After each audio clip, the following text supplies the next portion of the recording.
গরু ছাগলের কারণে কি ভূমিকম্প পৃথিবীতে হয়? ভূমিকম্প কাদের কারণে হয় বলেন দেখি? আল্লাহ বলছেন ইযা যুলজিলাতিল আরদু জিলজালাহা, যখন এই পৃথিবীটা কেঁপে উঠবে।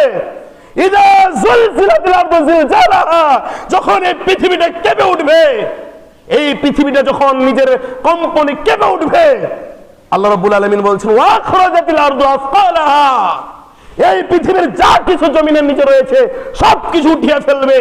আল্লাহ বলছেন ওয়াকালাল ইনসানু মা লাহা, মানুষ তখন সবাই অবাক হয়ে যাবে আর বলবে পৃথিবীর কি হয়ে গেল, পৃথিবীর কি হয়ে গেল। বলেন তো ভূমিকম্প হওয়ার সঙ্গে সঙ্গে আমরা অবাক হয়েছি না হয় নাই? আল্লাহ বলছেন ওয়াকালাল ইনসানু মা লাহা, মানুষ অবাক হয়ে যাবে, থমকে দাঁড়িয়ে যাবে, সবাই জায়গার জায়গা গোল মিটিং এর মতন দাঁড়িয়ে যাবে। ওয়াকালাল ইনসানু মা লাহা, সবার রক্তগুলো গরম হয়ে যাবে, সবাই ভয়ে কম্পিত হবে। ওয়াকালাল ইনসানু মা লাহা, মানুষ আলোচনা শুরু করবে পৃথিবীর কি হয়েছে, মানুষ আলোচনা শুরু করবে পৃথিবীর কি হয়েছে। বলেন 1 মিনিট 2 মিনিট কি ভূমিকম্প হয়েছে?